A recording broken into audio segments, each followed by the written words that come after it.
Okay, call 911. Grampy's on the roof again.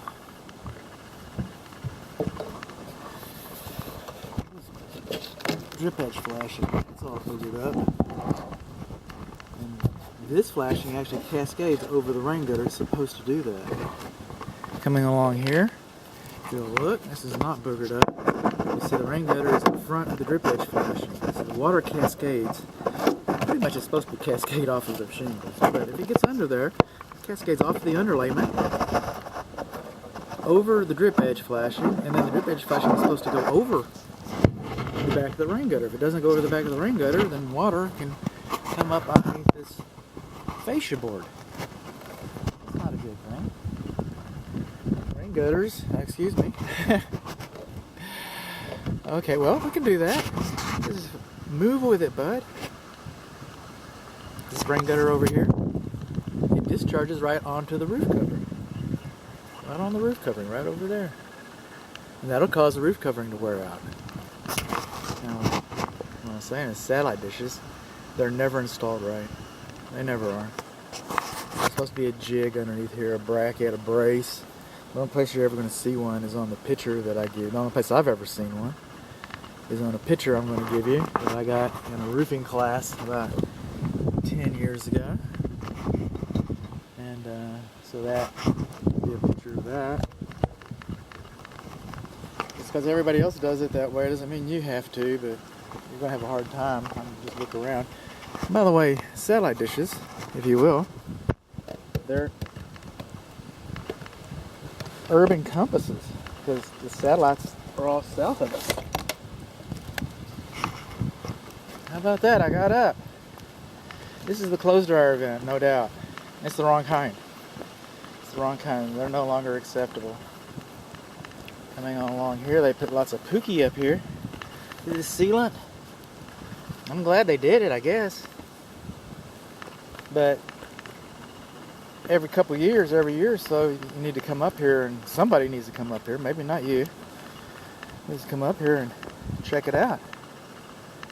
This roof was replaced all at the same time. This is a duplex. This is a duplex, and the roof was replaced at the same time. So I don't know what kind of arrangement you have, Tennessee in common, what kind of arrangement you have with the neighbor. Okay, it probably was replaced from hail damage. This is the furnace flue, I'm assuming, size. You see all these dimples in here? Okay, so we had hail. That's probably why you have a new roof. I don't know if it's new. This roof isn't very old. Some of these, they call these turtles. Some of these look kind of new too. Look at this one. This one looks pretty beat up. What's that about?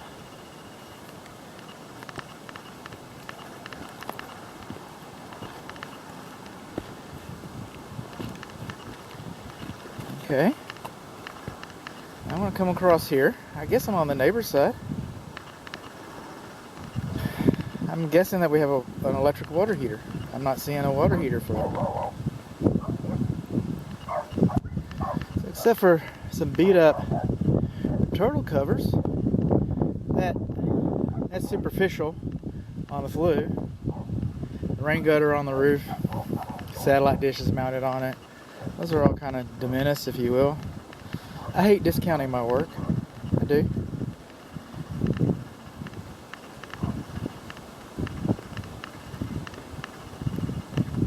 Siding is nice and high off of the roof. That's good. I saw something in a video you're about to see, so I'm just going to come up here and investigate on this. Okay, a little worse for wear, but it's not really wood rot. Up here, looks like they tried to put some Z-bar flashing up here. Gaps. Gap. Will water get behind that flashing that's supposed to protect it? Sure will. Does it go all the way to the edge? Sure it doesn't. That's weird.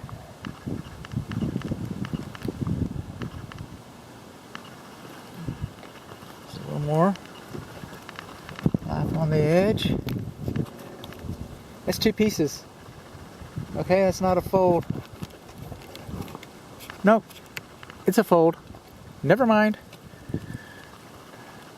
I get carried away. I do. Again, the rain gutter just pouring right out onto the roof. Not supposed to do that. And this fascia, it's not supposed to be in contact with the roof covering like that. It's supposed to have a gap, like on the siding over there.